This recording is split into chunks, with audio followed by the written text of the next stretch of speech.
Dans Warhammer 40 000, il y a des primarques pour tous les goûts. Si vous préférez les Vikings, vous avez les Space Wolves. Si vous préférez les Romains, vous pouvez vous inspirer de Rogaldorn, qui ressemble vachement à un Kaiser. Et si je vous disais maintenant qu'il y avait un primarque qui a été inspiré d'un peuple qui a conquéri 20% de la planète? Eh bien, vous seriez comme moi, vous colleriez du cul. Ce primarque ne correspond pas au primarque classique, ultra-loyaliste, dévoué à 100% à l'empereur, ne remettant en question aucun dogme. Ce primarque, lui, doute et remet en cause bon nombre de choses pour obtenir la liberté. Aujourd'hui, je vous présente un primarque qui aurait eu 1 milliard de raisons de devenir un hérétique, mais qui ne l'est jamais devenu. Ah, je parle bien sûr de... Jagatai Khan. Oh, mais avant, n'oublie pas de t'abonner. On est bientôt à 10 000 et n'hésite pas à rejoindre notre canal sur Instagram pour voter pour le prochain primarque qu'on abordera. Je te remercie si c'est déjà fait. Sur ce, sans plus attendre, voyons l'histoire et l'origine de Jagatai Khan. Comme tous les autres fils de l'empereur, Jagatai a été conçu par l'empereur, puis a été dispersé dans la galaxie à cause des forces de la ruine, donc le chaos.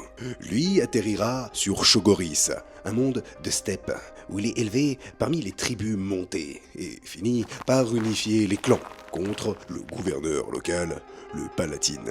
D'ailleurs, n'hésitez pas à nous dire si ça vous intéresse l'histoire des primarques avant l'arrivée de l'empereur, parce qu'il y a plein de trucs à dire. Ensuite, c'est le schéma classique. L'empereur arrive sur le monde de Jagatai, il lui prête allégeance et prend la tête des Stars Hunters, qu'il transforme culturellement et tactiquement en White Scars, une légion façonnée autour de la mobilité.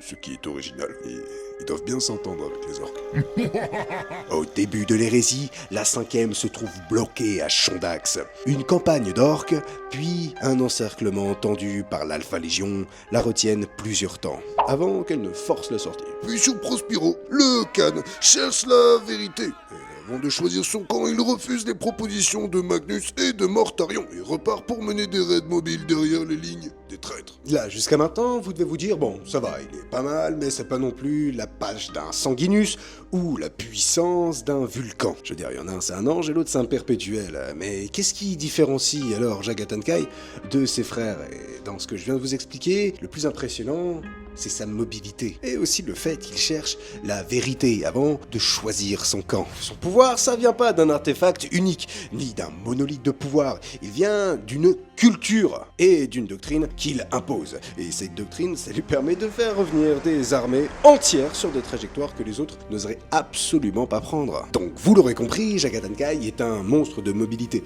Malheureusement, c'est pas forcément l'exemple le plus criant. Pour se représenter sa puissance, il faut plus s'attarder sur ses armes et équipements.